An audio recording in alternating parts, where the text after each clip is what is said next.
Pode. Ou aprendemos em português, então. I'm going to introduce you in Portuguese, so... I know who I am. You go ahead. Tá bom. Perfeito. Pessoal, bom, todo mundo sabe da importância do tema, e é exatamente pela importância do tema e ter... A doutora Sue Wagner, ela é diplomada, né, do Colégio Americano de Neurologia, então ela tem toda a certificação de neuro, passou pelos 3 anos de residência, tudo isso. Só que nos últimos anos, ela é, vamos dizer, uma neurologista alternativa, no sentido de que ela deixou a atuação dela tradicional de neurologia, neurocirurgia, e se dedica, né, às terapias de verdade alternativas. Quem leu a biografia dela pode ver que ela é coautora, né, de um livro, né, através do ouvido de um cão, né, que é tipo de terapia com som. E essa terapia com som, na verdade, ela é bem usada nos Estados Unidos. Ela trabalha com campos energéticos, e com fitocannabinoide. Então, ela, tipo, para nós, né, eu sou mais um neurologista ordinário, tradicional, vamos dizer assim, a gente, né, pergunta para ela a opinião dela, o que ela acha sobre esse tema, porque ela, obviamente, é mais qualificada para falar disso que uma pessoa como eu, que tendo a usar mais as terapias mais tradicionais, né, e tipo como a maioria dos neurologistas norte-americanos, tá? E ela é professora adjunta na Ohio State, mas nessa área de terapias alternativas, e ela trabalhou em Columbus. Tem 2 grandes hospitais, tem o Ohio State University e tem o MedVet, que é tipo tão grande quanto o Ohio State em termos de especialistas, e é um baita de um hospital. Uma cidade de 2,3 milhões de habitantes tem 2 hospitais só, e ela trabalhou por muitos anos nesse outro hospital, tá bom? Então, é com grande prazer e com grande felicidade que eu tenho o prazer de apresentar a todos, né, a doutora Sue Wagner, para falar de bases, né, terapêuticas dos fitocannabinoides. Sue, it's Okay. you. Your turn. Okay, thank you so much. Obrigada, muito obrigada. Thank you, everybody, E obrigada a todos por estarem aqui essa noite. Eu realmente gostei muito de ser convidada para fazer isso, compartilhar minha tela, para que possamos ver a apresentação.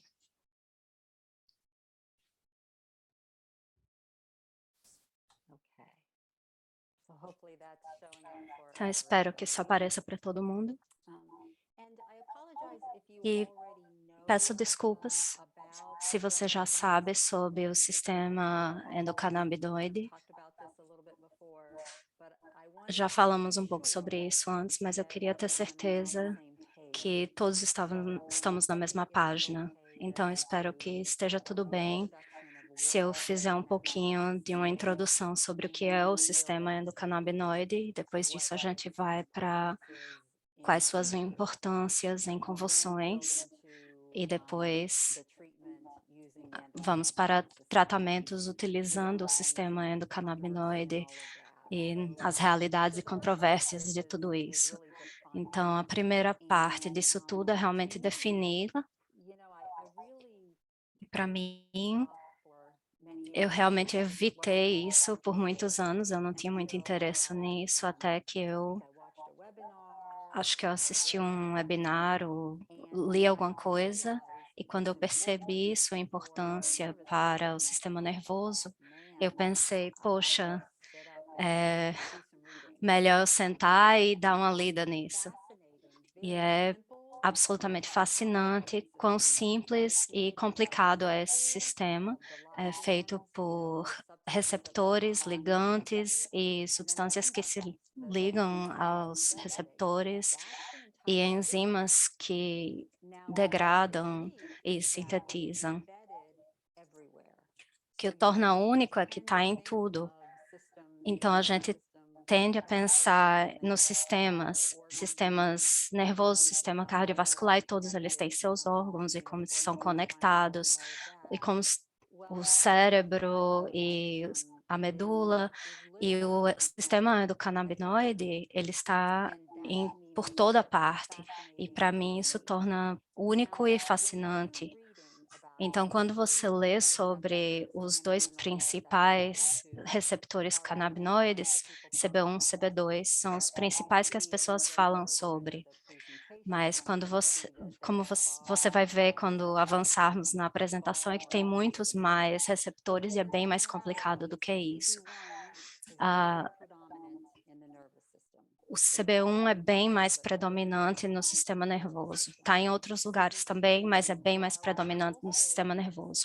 CB2 está também no sistema nervoso, mas ele é mais predominante no sistema imunológico e outros sistemas. E sua função verdadeira está mais relacionada à regulação imunológica. Então, alguns dos outros receptores, só alguns que eu acho que é mais importante de falar sobre, são esses três. TRPV1, GPR55 e PPAR. O que é o mais importante, que eu sugiro que vocês leiam sobre, é esse TRPV1. Não muito para convulsão, mesmo sendo importante, mas ele é criticamente importante para modulação de dor. E muita pesquisa interessante está sendo feita atualmente com esse receptor, então vai ter mais e mais coisas sendo liberada.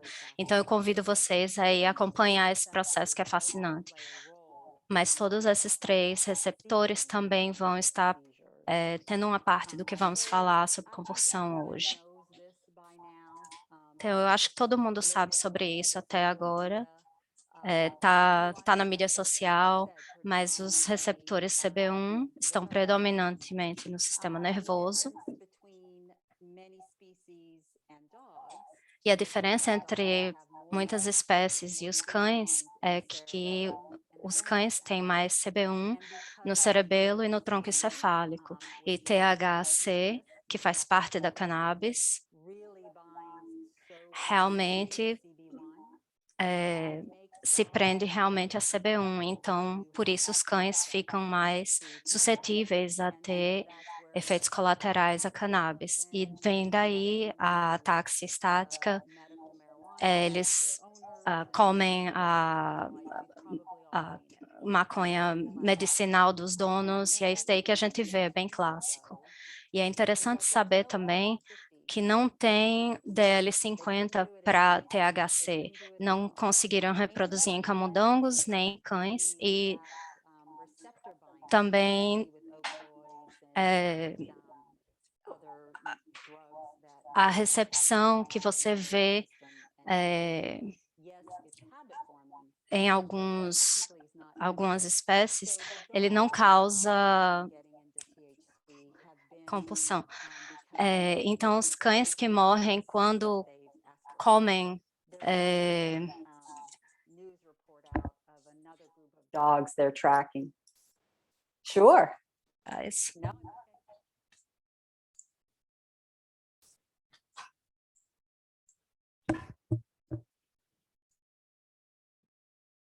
Oh, go ahead. Okay.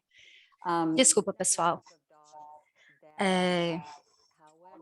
Outro grupo de cães que morreu foi relacionado a o que estava dentro dos produtos. Então, tipo de THC,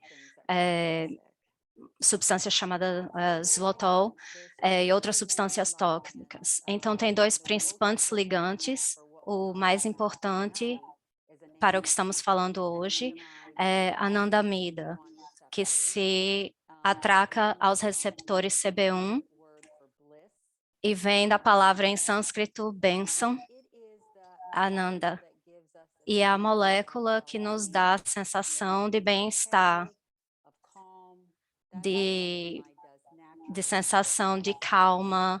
É isso que ela faz para a gente e para todos os nossos companheiros animais. 2-AG está mais concentrado no sistema imunológico, e vamos falar um pouco disso hoje à noite. E aí as enzimas que trabalham para sintetizar ou degradar essas enzimas. Então, qual é a função do sistema endocannabinoide? é mais sobre homeostase. Então, isso faz sentido, porque está em todo lugar. Então, se ele está em todo lugar, ele coordena e comunica. E para mim é essa comunicação que me fascina. Se tiver, por exemplo, uma lesão no sistema nervoso, então, se o sistema nervoso está interferindo muito cedo, então ele vai dizer, peraí, se acalme. Ou então, se a gente precisar mais participação do sistema imunológico, ele vai trazer mais o sistema a bordo.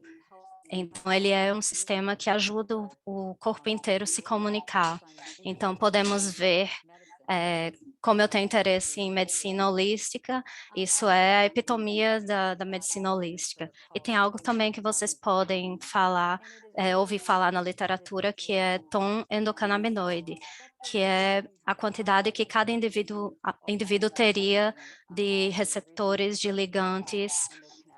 Os pesquisadores chamam isso de tom endocannabinoide.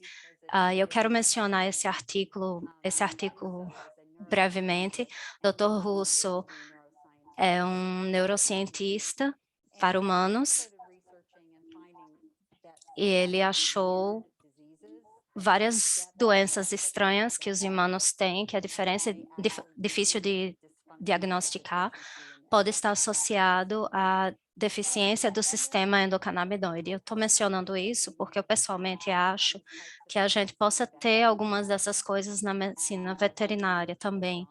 E quanto mais pesquisamos, vai ser interessante ver, por exemplo, doença do trato inferior urinário em felinos.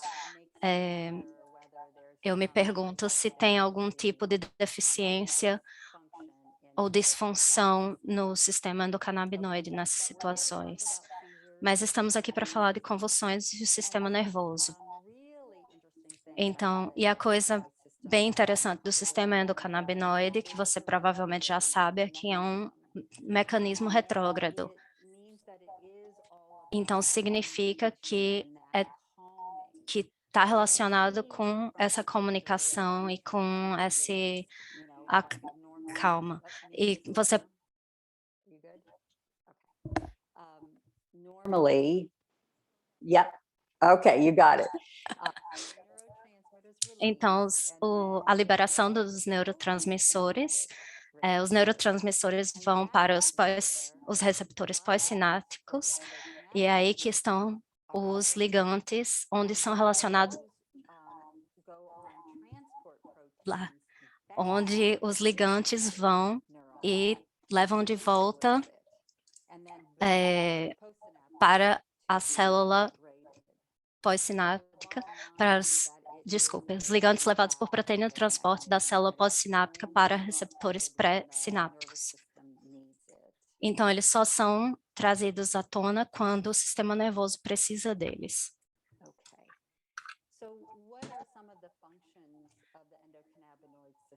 Então, quais são algumas funções do sistema endocannabinoide dentro do sistema nervoso em si? Porque sim, ele se comunica com outros sistemas, entretanto, ele tem funções específicas dentro do sistema nervoso. Por exemplo, na modulação de dor, modulação de neurotransmissores, processamento da memória e a memória emocional, que é muito importante para pessoas com estresse pós-traumático, porque ajuda a separar a memória da emoção. Então, trabalhar com o sistema endocannabinoide é bem importante para ajudar pessoas com trauma. É bastante importante para o sono adequado, para a habilidade de se concentrar, e é o neuroprotetor primário que o sistema nervoso tem. E só por isso, eu sugiro que vocês devam aprender mais sobre isso, que é extremamente fascinante. Ele também regula o humor, inflamação, neurogênese, e só alguns fatos. Os receptores CB1 diminuem com o nosso envelhecimento, e se você lê alguma coisa sobre doenças neurodegenerativas como Parkinson's, você vê que os receptores de CB2 estão aumentados. Isso é porque nós sabemos que quando tem neurodegeneração, nós temos mais radicais livres. Então, essa parte imunológica do sistema endocannabinoide tenta ajudar com isso. Então, só para a gente, nós temos algumas formas de apoiar o sistema endocannabinoide. Então, diminuir nosso estresse, yoga, exercício, comer bem. E vamos falar também sobre cânhamo e cannabis. E é importante saber que cannabis não é a única planta que a natureza nos deu para ajudar com esse sistema. Então, você pode ver que comer canela, cúrcuma, ou chocolate amargo, chá verde, todas essas coisas ajudam a apoiar o sistema endocannabinoide.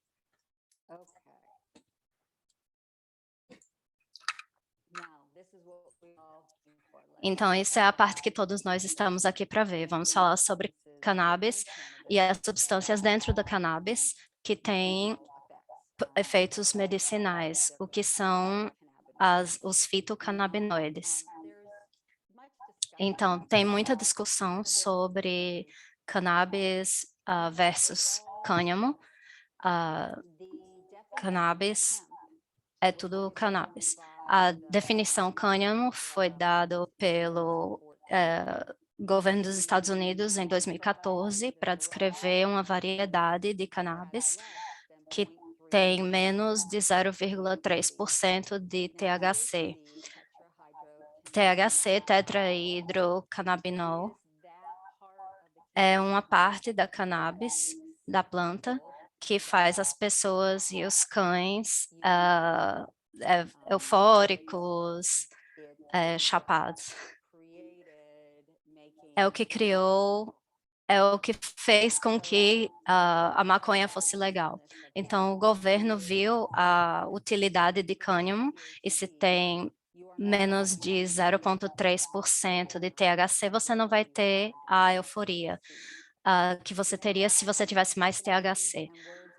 Eu acho que a definição e palavras são importantes e eu vejo isso escrito até na literatura toda hora, dizendo que cânhamo não é psicoativa, isso é errado. Cânhamo afeta o humor.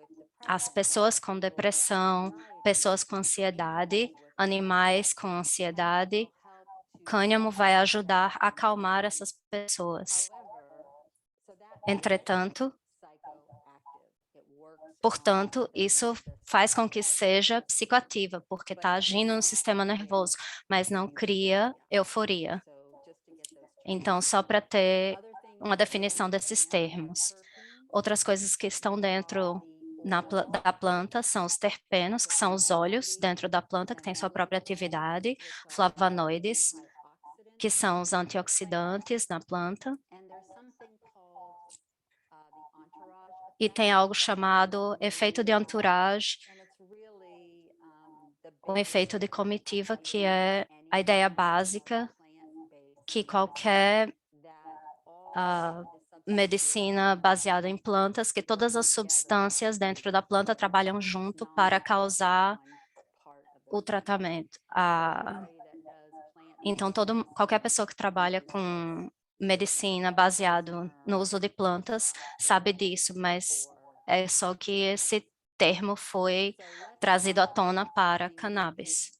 Então, vamos falar de algumas coisas, porque isso é bem importante para entender quando lendo a literatura. E, de novo, até na literatura, eu vou mostrar um pouco daqui a pouco que os títulos geralmente não refletem qual produto foi utilizado no estudo. Isso é frustrante para mim, porque você sabe, nós temos que ter os termos corretos. Se nós temos um veterinário que nos liga e nos diz que tem um caso de meningite e depois o cão chega e está tendo convulsão, então não é meningite, não é? Então eu acho importante que a gente tenha os termos corretos. Então, tem alguma coisa chamada espectro completo, que é a planta inteira. Então, se é cannabis, vai ter qualquer seja a quantidade de THC que vai ter. Se for cânhamo, vai ter 0,3% THC ou menos.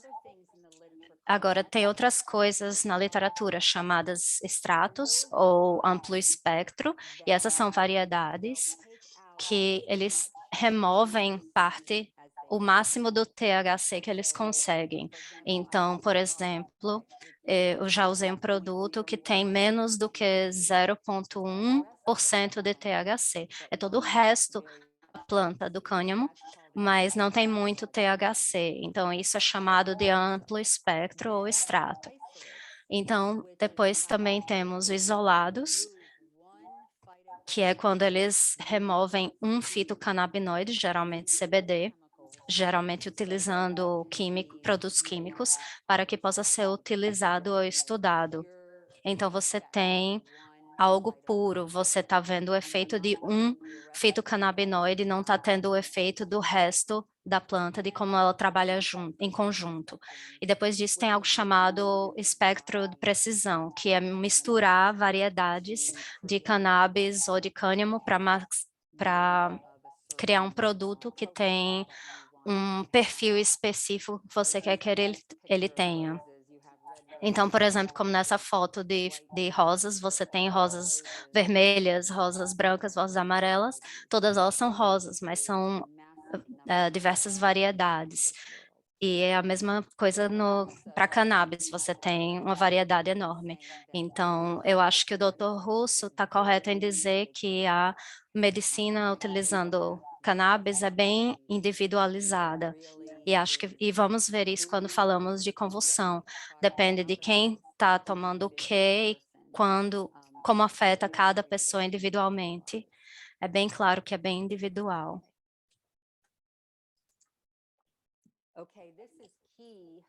Isso aqui é básico, farmacocinética.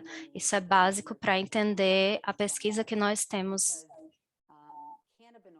porque canabinoides são solúveis em gordura, então é difícil do corpo absorver. Então a biodisponibilidade, a possibilidade de absorção pode ser bem limitada. E vários produtos que estão no mercado, somente 20% do canabinoide está realmente entrando nos tecidos onde nós queremos que ele esteja. Então, pode ser num efeito de primeira passagem, pode ser que não está sendo absorvido. Então, o leque de diferenças de como os produtos vão ser processados depende de que tipo de produto que é. Então, mais e mais companhias estão criando preparações novas para que sejam melhor absorvidas. E a que eu prefiro usar é uma que tem 80 a 90% de biodisponibilidade. Isso faz com que o cliente possa usar menos, torna menos custo e você tem menos efeitos colaterais, porque você não tem que dar doses enormes para tentar chegar dentro do cérebro. Você também tem outras vias de administração, então sublingual, tópico. Eu vi que na literatura também que tem uma companhia tentando criar um produto transdérmico que é absorvido e depois talvez possa ser utilizado para dor ou convulsões. Isso aqui é extremamente importante e é a primeira coisa quando os clientes chegam para nós. De novo, está na mídia social, está tudo, e é algo principal que nós podemos perguntar para eles ou que temos para tentar guiá-los, e é o certificado de análise. Então, o ponto importante de cannabis é que é uma planta que ela detoxifica o solo, ela puxa pesticidas, patógenos e metais pesados. Então, nós temos que ter certeza que o produto que nós estamos usando foi criado organicamente, que não contém patógenos ou metais pesados. E tudo isso vai estar num certificado de análises. Vai nos dizer também quanto de THC tem naquela colheita. Então, se é um produto de cânhamo, tem que ter 0,3% de THC. E a qualidade, e as companhias de maior qualidade, eu posso pegar, por exemplo, meu telefone, escanear um código na caixa e eu vejo o certificado de análise daquela colheita e posso dizer, isso daqui é um produto bom. Isso sempre deve ser feito, claro, por uma terceira, por alguém não interessado e não pela companhia em si. Isso é bastante importante que os clientes achem o certificado de análise de alguma coisa se é alguma coisa que eles querem usar. Tem uma organização chamada USHA, que é um grupo que tem altos padrões para produtos que eles recomendam. Então, os produtos que eles recomendam passaram por um processo rigoroso, então você sabe que é um produto bom. Então, quais são alguns dos fitocannabinoides que são importantes? Tem mais de 100 que são conhecidos atualmente. Então, você pode imaginar que tem mais e mais pesquisas saindo. Os principais que o pessoal fala sobre são THC e CBD. Entretanto, nós vamos brevemente mencionar algum desses outros, porque estamos vendo que eles podem ser também importantes para controle de convulsão. O meu favorito, na verdade, é CBG, canabigerol, porque ele é fantástico como anti-inflamatório. Então, ele também tem propriedades anticonvulsivas, mas eu adoro ele para cães que têm artrite resistente. E tem outros também que estão sendo pesquisados e vamos falar sobre alguns que são importantes hoje para convulsões. Então, antes de falar disso, vamos falar sobre o que é que acontece com o sistema endocannabinoide quando uma pessoa ou um animal está tendo uma convulsão. Porque se nós não sabemos o que ele está fazendo, qual o objetivo de tentar trabalhar com ele para ajudar com a convulsão.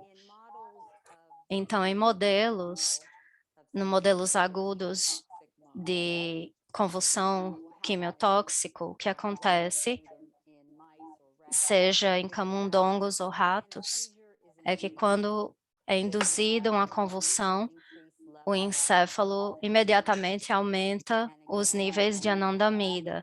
E, de novo, lembra que esse é o produto que liga no receptor CB1 para acalmar tudo. E eles fizeram estudos onde, se você bloqueia o metabolismo da anandamida ou se você bloqueia a sua recaptação, a severidade das convulsões é reduzida. Então, pelo menos nesse modelo, parece demonstrar que a maior quantidade de anandamida melhora a convulsão. E em cães que têm em camundongos, perdão, que têm menos. Yeah, okay. You bet. Yep, I'll wait. That's okay. Em camundongos com receptores CB1 esgotados, tiveram convulsões mais severas. Okay, no, sorry, I keep speeding up, sorry. In this model where they create more CB1 receptors, oh, I can hear you too, yeah, which is okay, but more CB1. Nesses modelos onde eles criaram mais receptores CB1, a severidade das convulsões foi reduzida. Então, nós sabemos que tem alguma coisa acontecendo com as convulsões, mas isso não bate com os nossos pacientes. Nós estamos lidando com a epilepsia crônica. Então, nesses estudos, eles estão achando que ratos ou camundongos com convulsões crônicas, eles estão achando essa mesma importância do sistema endocannabinoide. Ele realmente supressa aquela atividade patológica e ajuda a controlar a propagação da convulsão. E como vimos no modelo agudo, esses receptores CB1 vão aumentar ou diminuir baseado no que o encéfalo precisa. Então, isso é fascinante. O encéfalo está fazendo isso por conta própria ao longo do tempo. Então, a pergunta é, será que convulsões crônicas vão gerar uma desregulação do sistema endocannabinoide ou não tem nada a ver?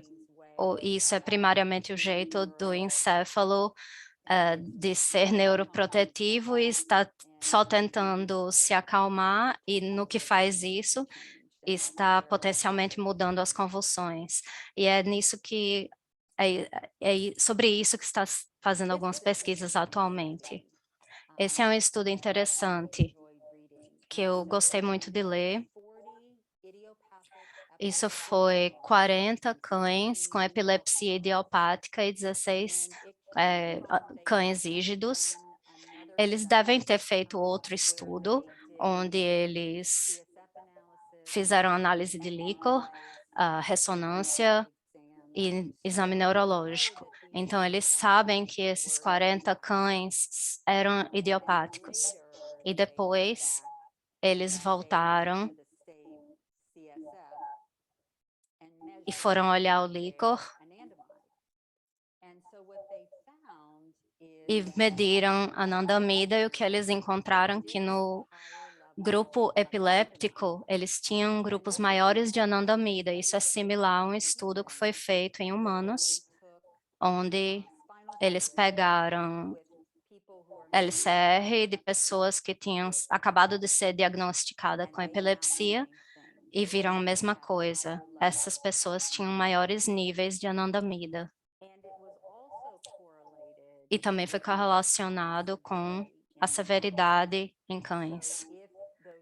Então, se esses cães tinham eventos em cluster, mais de uma convulsão em 24 horas, ou se tinham status prolongado, convulsões prolongadas, ou cães que tinham convulsões por mais de 6 meses, eles tinham níveis mais altos de anandamida. Então, nos faz pensar que o sistema nervoso dos cães está fazendo alguma coisa para tentar ou se proteger ou regular as convulsões. Interessantemente, não viram uma mudança. Mediram também 2-HZ, e essa substância é mais imunológica, e pelo menos de forma preliminar nos diz que não tem uma inflamação associada com essas epilepsias idiopáticas. É uma forma de interpretar isso. O lado negativo desse estudo é que é surpreendente que eles não acompanharam quanto tempo depois de um evento de convulsão eles fizeram a coleta do líquor. Nem mesmo no estudo original eu acho isso surpreendente. Então, não sabemos se o cão A teve uma convulsão 2 semanas atrás ou 2 minutos atrás. Então, isso é um problema com o estudo. Posso fazer uma pergunta? Você está dizendo que em cães com convulsões a anandamida está aumentando, então seria um problema em tratamento com THC, porque eles estão competindo com o mesmo receptor, e THC não é um agonista completo. Essa é uma ótima pergunta. Pelo menos no trabalho clínico, talvez tenha um pouco disso. Vamos chegar na resposta bifásica, mas pode-se pensar que, pelo que os dados dizem, o animal está produzindo mais receptores CB1 para ajudar, que a anandamida não vai necessariamente poder acompanhar, mas acho que isso é um ponto interessante, mas o que THC faz é que ele se liga ao receptor CB1 por mais tempo, por isso que ele cria a euforia. Naturalmente, a anandamida se liga e pronto, está terminado e é degradado, ou seja lá o que acontece, mas THC fica lá. Então, sim, você pode supor que se está aderido naquele receptor, a anandamida não vai conseguir chegar. É uma muito boa pergunta, mas eu ainda não li nada sobre isso. Muito boa pergunta.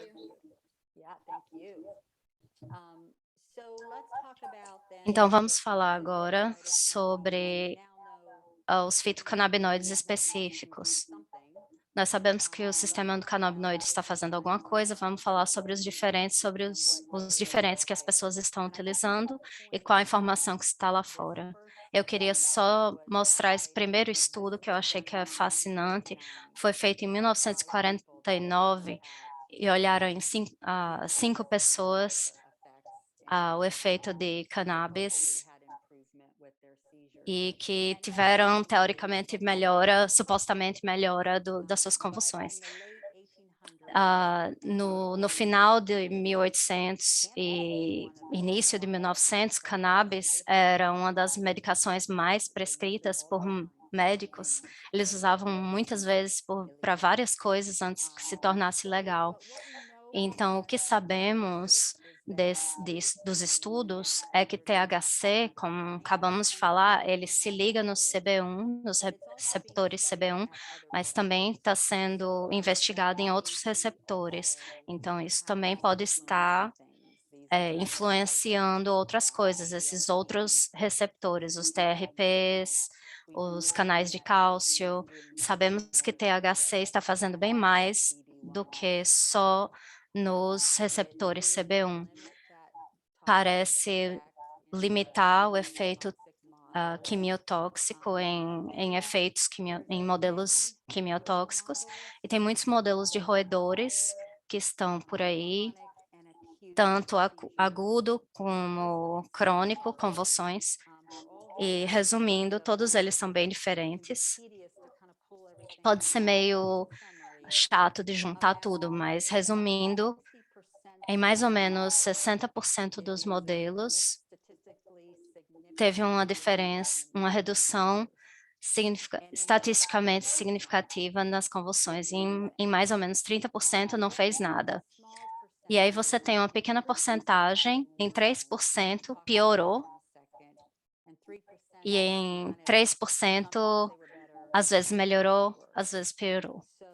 Então, e eu acho que é interessante que quando fomos adiante, você vai ver que esses 60%, 30% continua voltando e voltando. É fascinante. Teve um estudo feito em pessoas por Sula, que é um médico. Ele fez muitos estudos com cannabis e usa e ensina. Ele e o Dr. Russo são dois dos experts nessa área em humanos. E o que ele olhou foi um grupo de crianças. Eles tinham epilepsia resistente. Então, isso também não é um espelho da nossa situação com cães, porque essas crianças, na sua maioria, tinham problemas estruturais. Mas eles, de novo, eles usaram plantas, não extratos sintéticos. E você pode ver, seja rico em CBD, com algum THC, ou THC-A, que é a forma ácida do THC, e a forma ácida na planta ocorre antes da planta envelhecer, ou se a planta for aquecida, então ele muda para a forma normal. E os pesquisadores no começo pensaram que a forma ácida não fazia nada, e agora eles estão descobrindo que a forma ácida tem atividade por si só. Então você pode ver que os números são bem variáveis, mas mais de 80%, quase 90% das crianças tiveram algum tipo de efeito, alguma redução no número das convulsões, seja 25%, ou uma resposta completa, ou seja, eles não tinham tido convulsão em um ano. E também lembre que muitas dessas crianças estão tendo convulsões 5 vezes por dia, então uma redução de 25% melhora bastante a qualidade de vida delas. O restante não teve nenhuma resposta ou teve uma piora. E, de novo, nós vamos falar nisso daqui a pouco. E essa piora vem de algo chamado resposta bifásica. E isso é específico de cannabis e THC. O que acontece é que à medida que você aumenta a dose, faria sentido que você teria efeitos colaterais. Faz sentido, é isso que nós temos com nossas medicações. Você aumenta a dose fenobarbital, a gente toma uma dose muito alta, você tem efeitos colaterais. Mas nas medicações, o efeito que a gente está tentando conseguir, por exemplo, na convulsão, não fica pior, ou fica do mesmo jeito, ou fica melhor. Mas com a THC, o que acontece é que se você chega num certo patamar, você não só tem efeitos colaterais, mas você tem uma piora do que você está tentando tratar. E isso é essa resposta bifásica. Então, é por isso que você vai ver na literatura, bem, eles pioraram após estar no estudo, e pode ser potencialmente por causa disso. E é bem mais com THC, mas você tem alguns relatos com CBD também, mas muito, muito mais com variedades que têm maior quantidade de THC. E tende a acontecer mais com produtos sintéticos, em vez de plantas, mas nem sempre. E, interessantemente, teve um estudo olhando isso em diferentes espécies. Nós sabemos que acontece em humanos, nós sabemos que acontece em roedores, mas nesse estudo, cães foram resistentes a isso. Então, eles tiveram efeitos colaterais, mas eles não pioraram para o que estava sendo estudado. Então, isso é interessante.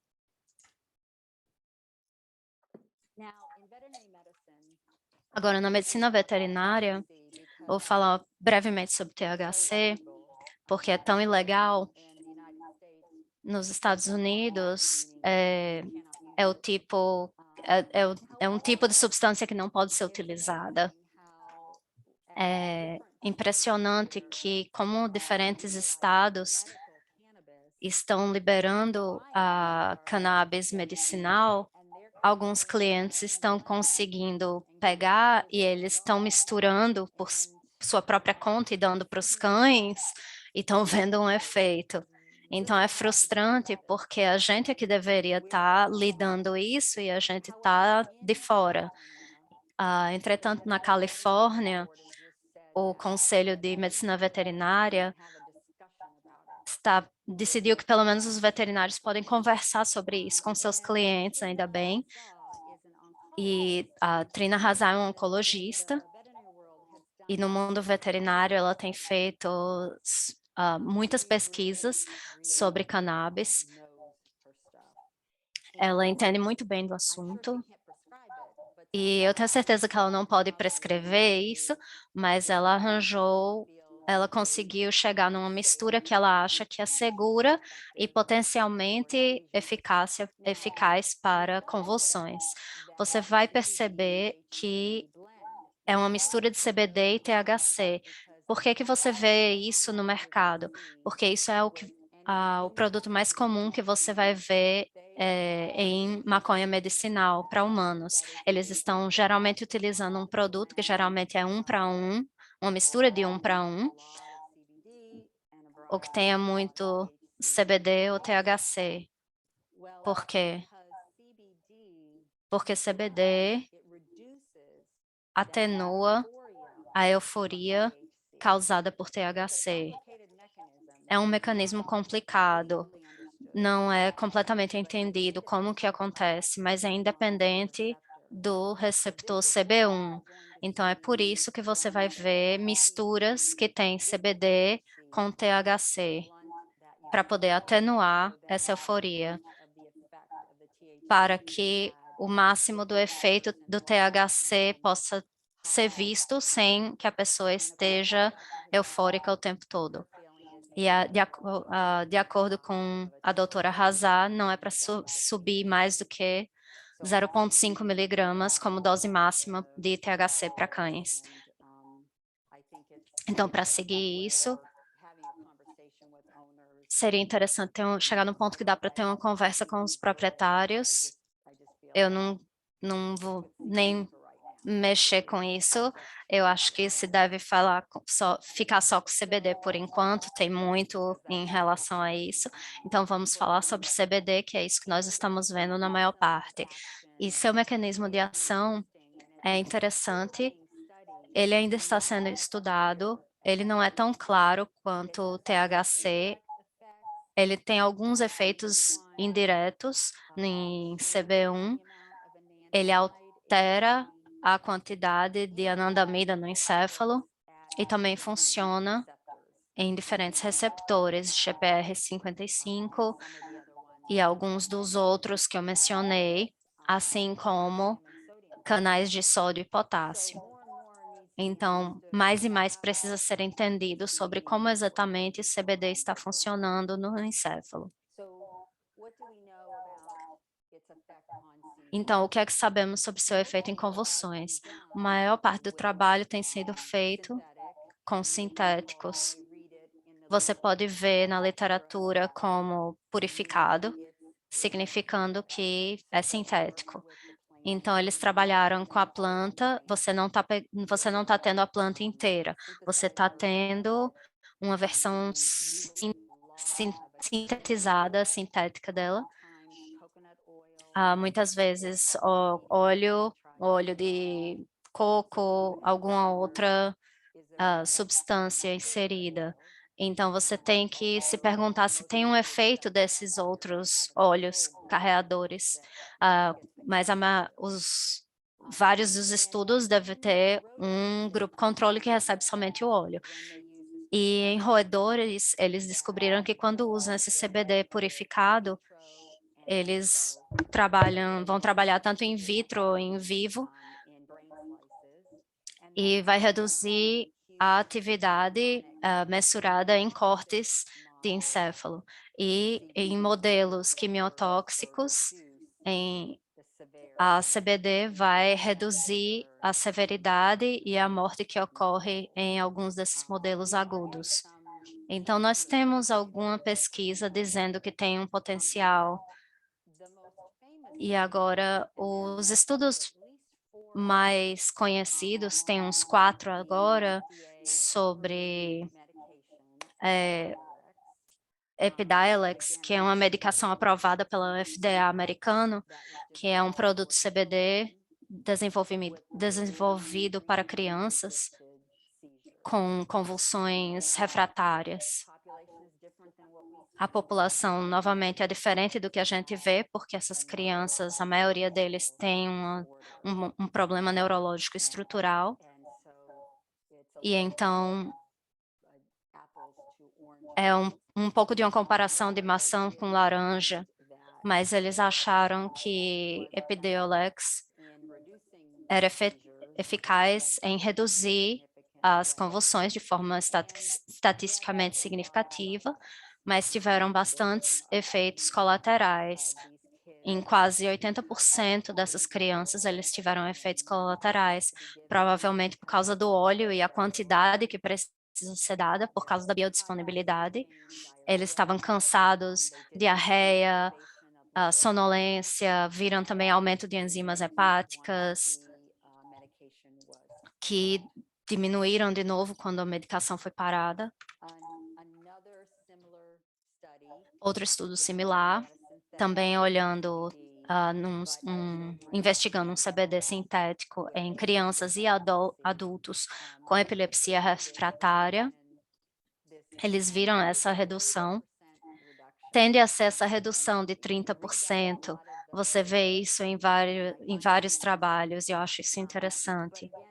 Mas, de novo, para algumas dessas crianças, onde eles estão tendo tantas convulsões, isso pode ser significativo para a qualidade de vida. Mas, interessantemente, naquele liminar que vários pesquisadores querem ver uma redução em 50%, não tem muitos que têm uma redução de 50%. Alguns têm, mas a maioria não. Nesse estudo, um paciente ficou livre de convulsão por 12 meses. Um teve aquela resposta bifásica e piorou com suas convulsões de ausência. Em um estudo onde eles compararam o CBD sintético com o CBD, extrato de CBD, teve alguns dados interessantes. De novo, foi em pessoa, eles viram que uma redução em 70% com os extratos comparado um extrato da planta versus a versão purificada, que foi uma diferença bem grande, estatisticamente significante, de forma que é interessante é que, de novo, 39% teve uma redução de 50%, mas foi similar no grupo de controle e no grupo de tratamento. Isso é algo que vocês vão ver também, que faz vocês se perguntar se realmente está se fazer qualquer coisa muda o que está acontecendo no encéfalo. Mas, interessantemente, isso é o ponto principal do artigo, foram os efeitos colaterais. Eles viram que os efeitos colaterais leves foram quase 2 vezes mais no grupo sintético e 3 vezes mais quando se olhou os efeitos colaterais severos. Então, acho que isso diz que não é para a gente desistir dos extratos da planta mesmo. Então, um ensaio clínico na medicina veterinária, que eles olharam epilepsia, eu tenho certeza que todo mundo já leu, então vou só fazer um resumo. Todos eles tinham epilepsias idiopática, refratária, eles usaram um produto natural. Foi difícil de eu saber, quando eu pesquisei o produto, saber quanto de THC tinha no produto, porque tem alguma discussão dentre pessoas que usam cannabis para tratamento, até no mundo de cânhamo, esses 0,3% de THC faz alguma diferença clinicamente, então nós temos que fazer pesquisa para ver isso, porque atualmente é bem de forma rumores. Eles mediram um pouco no sangue THC, então diz que tinha um pouco no sangue, mas é um grupo pequeno. Eles começaram com 12 no grupo CBD, 14 no placebo, perderam alguns cães, um tinha status, outro teve ataxia demais, outros simplesmente não puderam retornar para acompanhamento, então o grupo acabou sendo bem pequeno. Mas o que eles acharam, e de novo temos os 30% de redução das convulsões do grupo de CBD, mas de novo 50% de redução, 2 cães em cada grupo tiveram 50% de redução. Eles acharam que havia uma correlação. Então, quando eles mediram o plasma, obviamente, quanto mais CBD no plasma, melhor o controle naquele cão das convulsões. Eles viram um aumento nas enzimas hepáticas, somente a fosfatase alcalina, entretanto, isso não mudou o metabolismo das outras medicações que o cão estava tomando. De novo, eles eram refratários, então eles estavam tomando mais de uma medicação. E aqui é onde eu fiquei meio frustrada com o estudo e eu mandei um e-mail para o autor, não recebi resposta ainda. E sempre é frustrante para mim quando tem um grupo controle de epilépticos com um outro, comparado com outro grupo de epilépticos, porque tem tanta variedade, todos sabemos isso, mas eles mediram o evento cluster, então se o cão tinha 4 convulsões em 24 horas, nos dados aquilo era medido como um evento. Então, na minha cabeça, com todos os anos de tratar esses cães, eu sinto como se eu tive um pouco de sucesso se eu conseguisse que eles não tivessem cluster. Então, se eu pegar um cão com 4 convulsões e conseguir que chegue em uma convulsão em 24 horas, eu estaria feliz. Então, eles não tiveram esses dados. E eu gostaria de ter visto isso, mas talvez eles não relataram porque eles não tiveram resultado. Pode ser que os cães com cluster continuaram com cluster. Eu ouvi dizer que eles estão trabalhando em outro estudo, então vamos ver o que é que surge a partir dele. Então, tudo isso chega em... isso é só minha opinião. Você pode tomar com grão de sal. Essas são as coisas que eu converso com os meus clientes ou com algum veterinário que conversa comigo. Primeira coisa é o produto. Nos Estados Unidos tem produtos que eu confio, eles têm um certificado de análise bom. Isso pode não ser o caso onde vocês estão. Então ter certeza que o cliente consegue ter esse certificado de análise é crítico. Ver também a biodisponibilidade de cada produto, que é senso comum. Eu não quero que um cliente gaste $300 por mês e comprando CBD ou cânhamo. Se a gente soubesse que realmente vai ajudar, talvez. Mas se a gente olhar o quadro como um todo, quanto que vai custar, o produto vai ter muitos efeitos colaterais. Então, essas são as discussões que eu tenho com as pessoas. Mas do ponto de vista só do efeito neuroprotetivo, eu pessoalmente acho que se um cliente quer usar, é um produto de boa qualidade, eles não têm que gastar muito. Eu acho que esse cão, pelo menos, vai ter algum efeito neuroprotetivo. Mas o que é que isso significa para a redução das convulsões, nós não sabemos, porque, de novo, é bem individual. Mas eu acho que os dados nos mostram que tem um potencial para a redução das convulsões.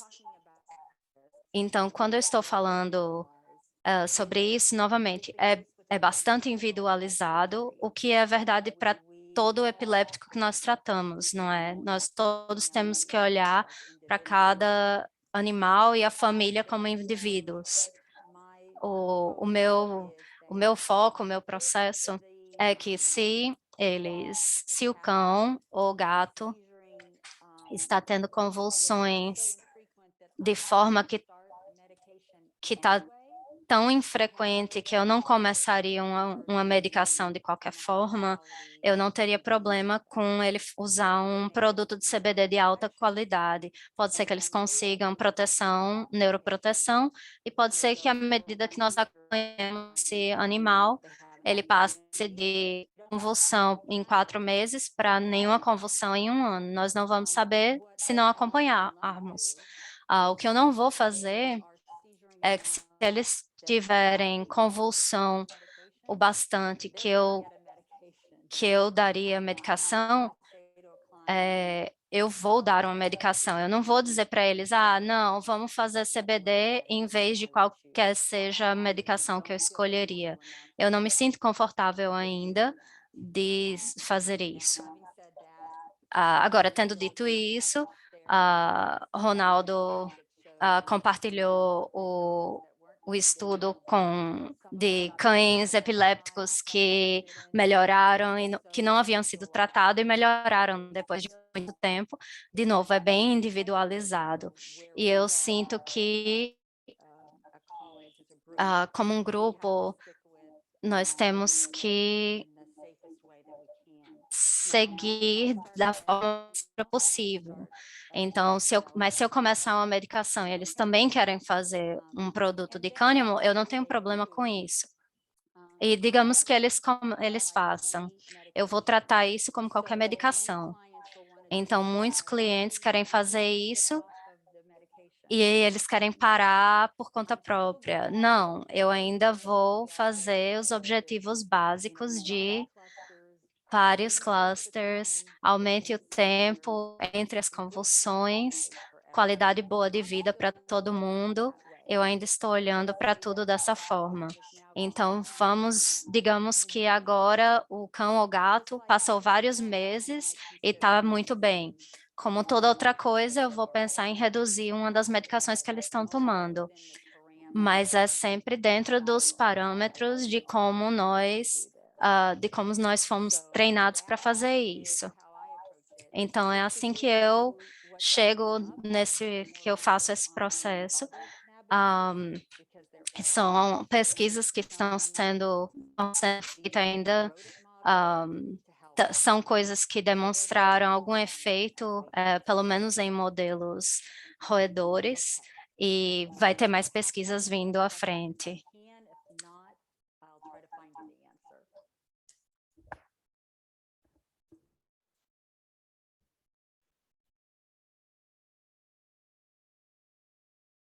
Thank you very much, Sue.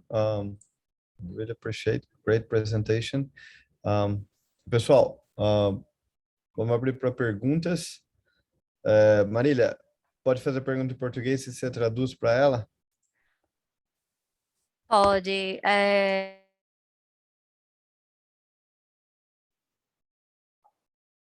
Tá me ouvindo?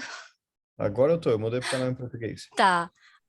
Quer que eu desligue os canais e aí fica ou não? Ou quer que eu fique mudando de canal?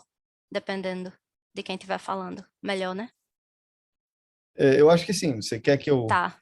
O que você prefere? Que a pessoa faça a pergunta Não, em eu português para ela? Você quer que eu repita a pergunta em inglês para você? O que você acha melhor? Tanto faz. Quem for fazer pergunta em português, só se for uma pergunta longa, por favor, pausas. Mas pode, eu vou deixar então aqui os canais. Então, você pode fazer a pergunta em português e você faz a tradução. Sim, quem quiser fazer a pergunta em inglês, faz. Eu traduzo para quem estiver no canal em português. Quem quiser fazer a pergunta em português, eu traduzo para ela no inglês. Só, tipo, me dá um segundo para mudar de canal, caso necessário, começar a pergunta.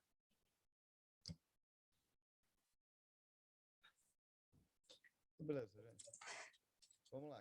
Quem tem perguntas para a doutora Wagner?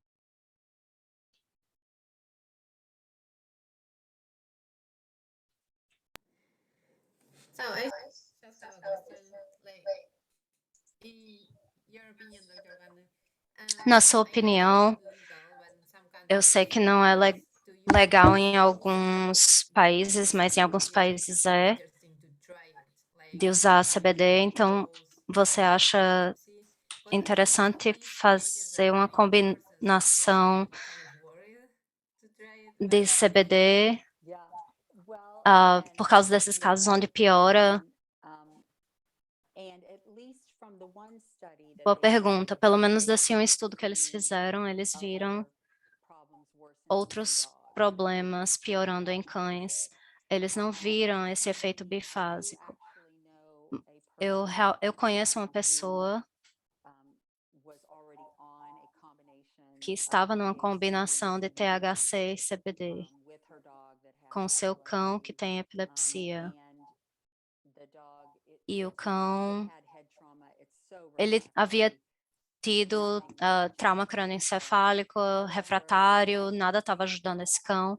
Entretanto, eu acho que nesses casos onde, sim, as coisas, você quer, assim, tentar, se não está sofrendo. Eu acho que seguir a recomendação da doutora Razaz, eu confio nela porque eu sei quanto que ela tem estudado isso. Então, eu diria para o cliente, você pode fazer 1:1. Eu preferiria que você usasse 30:1 de CBD e THC e começar bem devagar. E, na verdade, isso é uma boa observação também, porque mesmo com CBD, você tem algumas ótimas pesquisas que mostram que quando você começa bem devagar, numa dose baixa, o encéfalo, na verdade, e o sistema nervoso fazem mais receptores CB. Então, você ajuda ele a continuar. E também minimiza efeitos colaterais. Então, sim, eu conheço pessoas que já fizeram isso. Esse cão ficou ótimo. Eu sei de outras pessoas que usaram também, os cães ficaram bem. Eu confiaria na doutora Hazar e eu usaria a menor quantidade possível, porque se sabe se a gente usa demais, eles têm ataxia estática e aí de novo você diminui. De novo, a não ser que eles peguem a maconha do dono, é outro problema. Mas numa dose normal, se você vai subindo e você começa a ver que eles estão cansados demais ou estão ficando com ataxia, você reduz. Então, eu acho que sim, pode ser usado, sim. Ragnar primeiro, depois a Julie. Ronaldo, por gentileza, traduz para ela o seguinte: no estudo que ela apresentou em veterinária, medicina veterinária,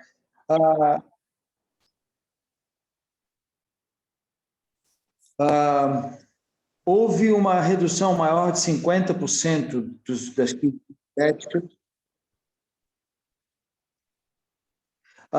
tanto no grupo placebo quanto no grupo tratado. E no tratado. Então, a minha pergunta se estivéssemos falando de uma substância farmacológica, uma nova droga, alguma droga nova, que tivesse o mesmo nível de efeito no placebo e no tratado, será que nós teríamos tanta diligência em tentar utilizar essa substância quanto estamos fazendo nos canabinoides? É isso? E será que com essa postura a gente não está simplesmente tentando ir de encontro a uma vontade, entre aspas, epidêmica dos proprietários em tratar os seus cães com canabinoides? Tá. Marília, vou repetir em inglês para ela, tá bom? Não faça isso. Is in that prospective study from Colorado, the responder group, like those with like 50% or more reduction in seizure frequency, was similar between the treated group and the placebo group. If we weren't talking about CBD, we were talking about whatever, like a new anticonvulsant, like using humans, like one of those valbamate like drugs. Do you think we would be still pushing for more studies, or just kind of giving up on that and moving on? And following up to that is, do you think that the fact that we're just kind of like pushing more and more studies, like CBD related studies, more like to basically because of popular demand, of like the popularity of CBD based therapies, and like how popular, like all like the news kind of on children that were super refractory? I mean, what's your take on that? That is a fantastic question. And I think I couldn't agree more, I think there's a couple of different levels here. Number one is kind of my theory on the 50, if you set it at 50, let's start here. If you set it at 50% is what we want, that as a community we say, look, we really think if it's worth looking at, we should get a 50% response, then I would agree, like, hello. However, I think we also have to look at, in some of our patients, a 30% response changes their quality of life. So that's where it becomes very individual. And I think that that's why I really wanted to see that data teased out on the clusters.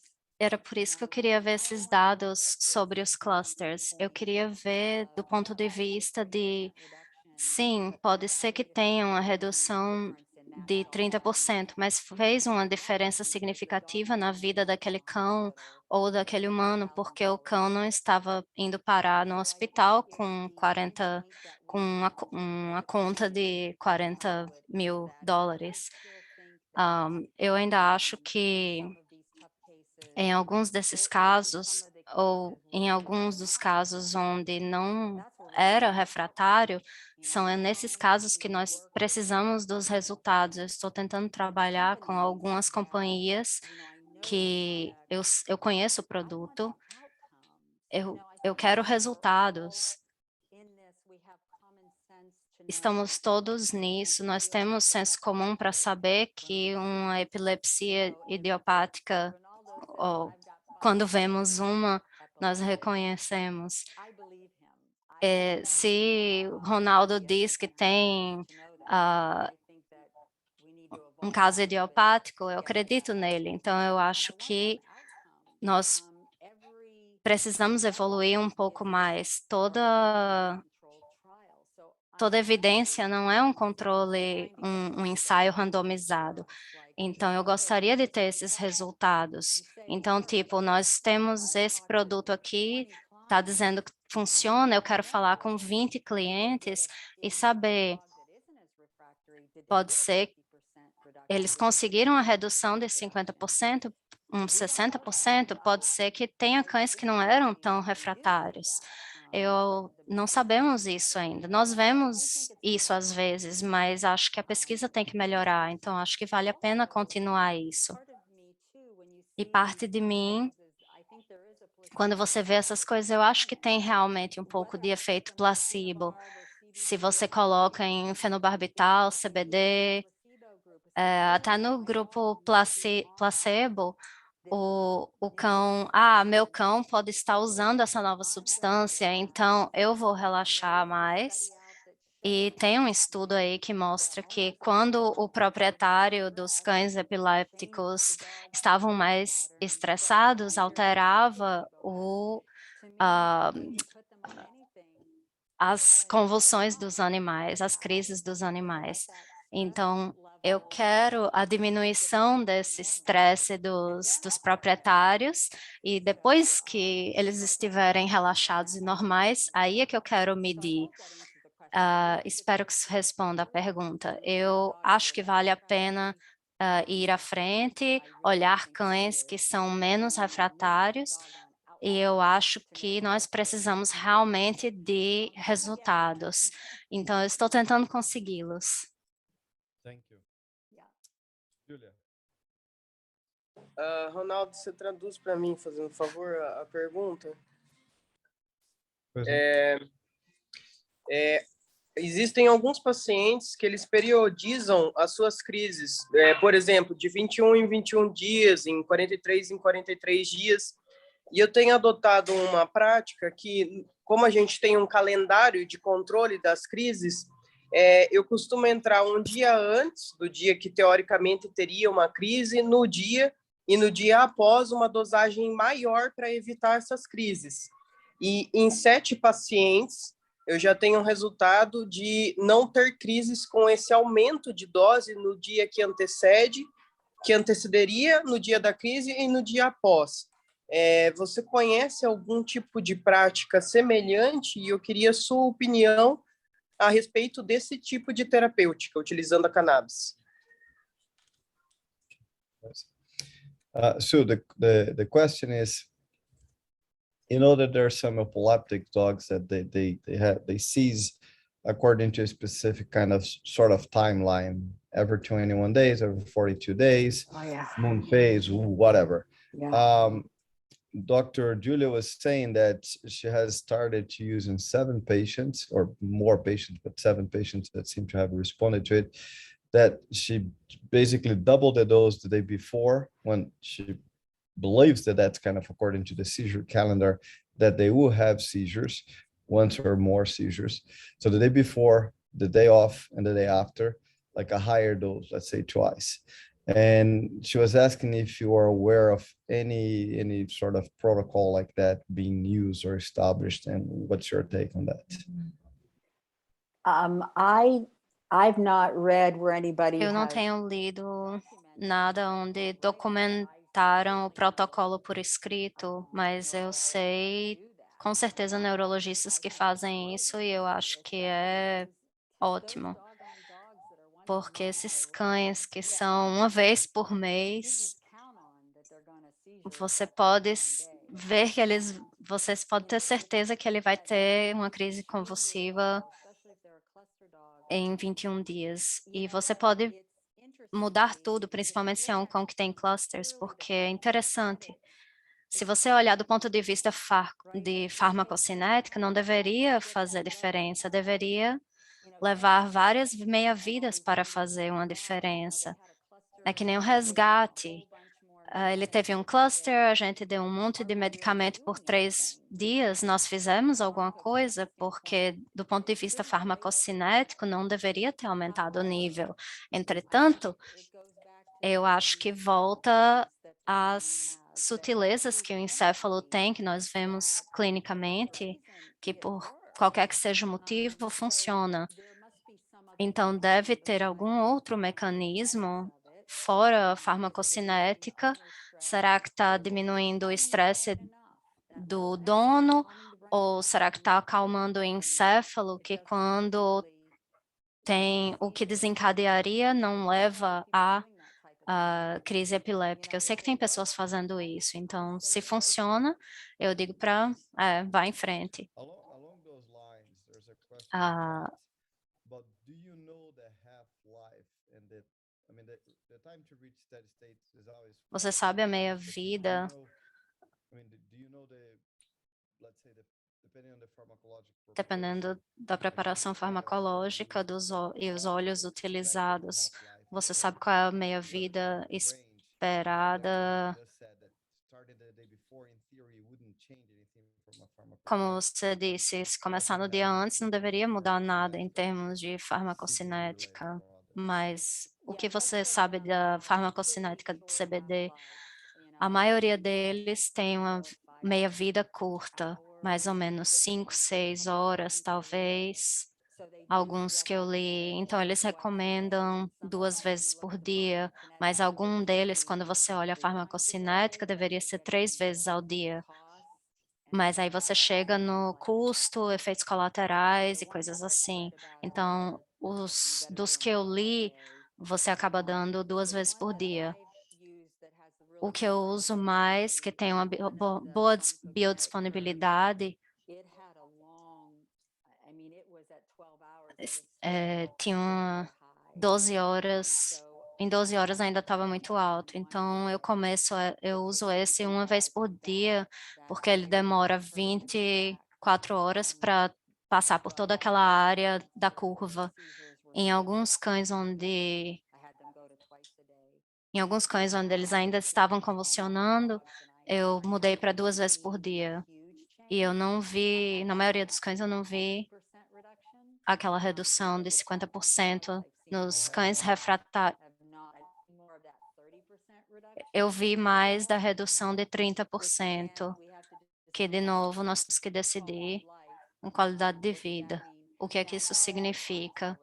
Então, nos cães que não são tão refratários, tem de novo, daquele estudo da Dinamarca, quem sabe o que significa, mas eles tiveram alguns que seriam clusters, tem ressonância, atrofia cortical. Eles esperaram para começar a tratar com CBD, e isso foi 3 anos atrás, e o animal nunca teve convulsão novamente. A gente pode pensar, bem, o cão não iria ter, mas quantas vezes já vimos que um cão não ter convulsão de novo? A gente sempre espera que tenha. Então, a resposta longa é que na maioria dos casos, eles precisam tomar 2 vezes por dia. Eles estavam dando CBD por 3 anos e não teve convulsão. Perdão. O professor perguntou se eles pararam o CBD, se eles decidiram parar depois de 3 anos sem convulsão. Ela disse que o dono não quis.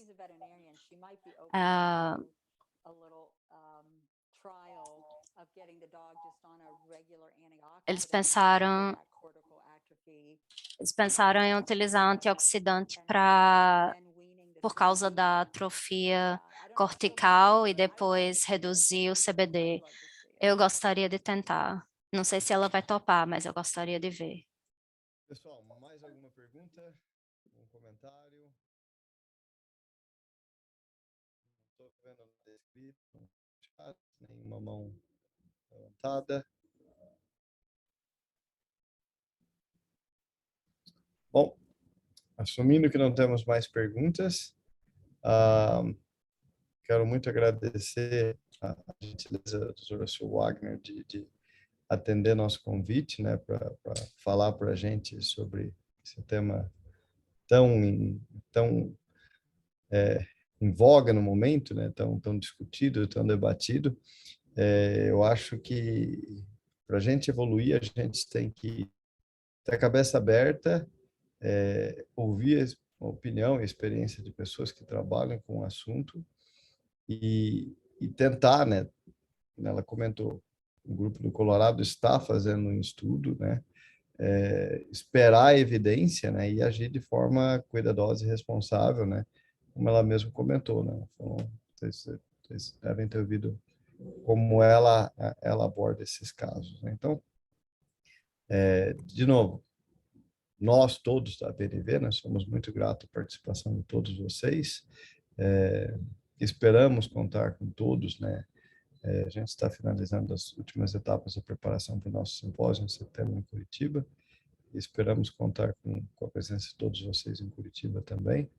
E aproveito também já para falar, e vocês vão ver nas redes sociais, que amanhã é o aniversário da fundação da BNV, que aconteceu também em Curitiba, no congresso da Antivepa.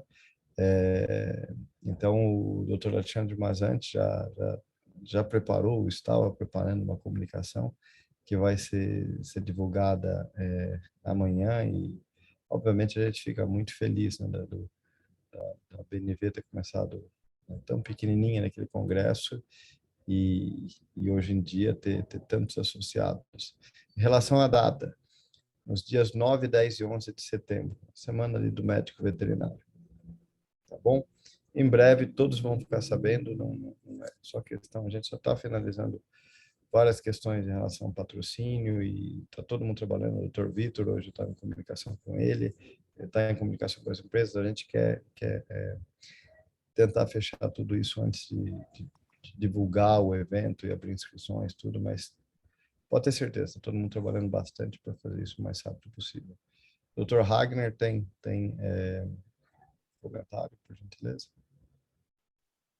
Ronaldo, eu queria só fazer um comentário, dessa vez a favor do canabinoide, né? Quando a gente fala, e gostaria que você traduzisse para ela, quando a gente fala em epilepsia idiopática, a gente fala de tudo aquilo que a gente não sabe a causa, e não necessariamente de um grupo uniforme. Então, se ela acha que eu tenho esse pensamento, que talvez os canabinoides possam ser úteis em um pequeno grupo de epilepsia, e talvez nós estamos olhando para um grupo muito heterogêneo. O que ela acha dessa proposição? Sue, again, a question/comment from Dr. Hagner. Like when we talk about idiopathic epilepsy, we talk about a very diverse disease, which, like, being honest, we know very little about, very breed specific, age specific, like lots of variables. And perhaps in a subset of these idiopathic epileptics, like CBD-based therapies could really make a possibly very impactful difference. What is your opinion about that? I would agree. I think Eu concordaria. Eu acho que é por isso que eu ainda estou tão interessada em pegar mais resultados, porque eu acho que tem um grupo onde funcionaria melhor do que em outro grupo. Algum grupo que seja menos refratário, ou eu concordaria. Eu acho que a gente simplesmente precisa de mais dados e eu estou torcendo para conseguir acompanhar, para conseguir essas informações. Eu sei também, por exemplo, de um cão que estava tendo convulsões por 2 semanas, foi colocado numa mistura de CBD e THC pelo dono e passou 4 meses sem nada.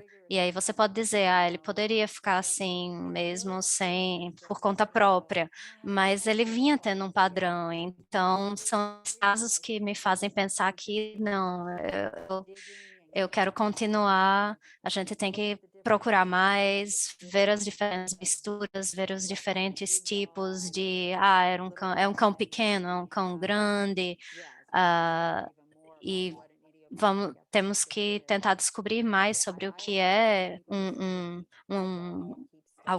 cão com epilepsia idiopática.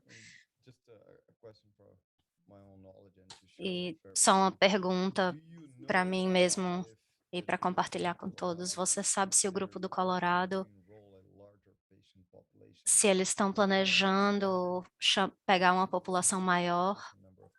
Eu sei que eles tiveram, para um estudo pequeno, tiveram algumas desistências, mas, sinceramente, 9 e 7 deveria ser visto mais como um estudo piloto. É um número limitado. Você sabe se eles vão tentar, tipo, 20, 30, 40, 50? Tipo,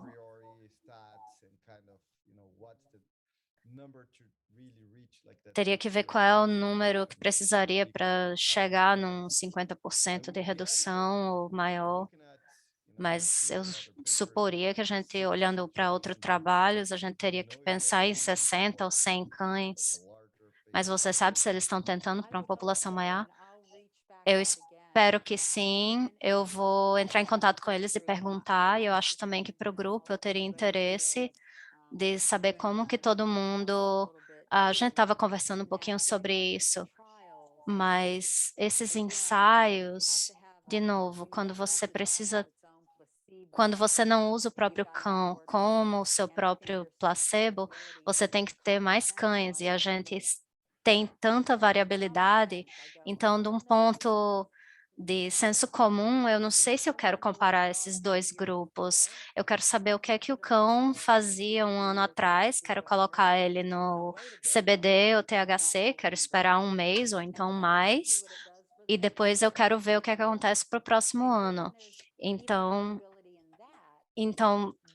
temos até variabilidade nisso. Então, eu quero saber quantos desses cães diminuem 50% ou 30%. E acho que a outra parte disso, para conseguir mais dados, volta em... mesmo quando eu era jovem fazendo pesquisa, você tem que ter líquor, você tem que ter ressonância, você tem que provar para quem está lendo o artigo que é um epiléptico idiopático, mas eu espero que a gente tenha evoluído. Pode ser que seja controversial, mas eu acho que a gente deveria ter evoluído para um lugar que a gente sabe o que é um idiopático epiléptico. E imagina quantos cães a gente poderia incluir se o proprietário não precisasse anestesiar para a coleta de líquor ou para uma ressonância. Então, talvez pensando um pouco mais amplamente e confiar um pouco mais de que se você me diz que você tem 50 epilépticos idiopáticos, tá, mas talvez um entre que tenha uma malformação idiopática, mas não vai ser 10 ou 20. Mas eu acho que dessa forma a gente conseguiria mais dados e talvez fazer alguns estudos retrospectivos. E nós sabemos, como neurologistas, nós sabemos o que está acontecendo. Então, eu acho que eu vou perguntar e vou avisar vocês também se eu conseguir esse estudo retrospectivo, se eu conseguir alguns dados com essas companhias, porque a maioria dos clientes que têm epilépticos, eles têm um registro bom das crises epilépticas. Então, me deem essa informação, eu quero que me deem essa informação para ver o que está acontecendo. Pessoal, mais alguma pergunta, comentário? Bom, então, mais uma vez, agradecer a presença de todos, agradecer a gentileza da doutora Swagner em colaborar conosco, né, todos os membros da Associação Brasileira de Neurologia Veterinária. Mais uma vez, todos nossa diretoria, muito agradecido por vossa participação, vosso apoio e por prestigiar a doutora Swagner falando para a gente de Columbus, Ohio. Sue, thank you so much. Thank you for your kindness. Thank you for your time, for your experiences, for your willingness to, kind of be kind enough to be able to share with us all your knowledge and experience kind of on somewhat of short notice. So we're very, very grateful. No, and I'm grateful that everybody's interested and you invited me. So, so wonderful group, and I really appreciate being here tonight. Thank you. Okay. Thank you very much. Yeah. Have a great evening.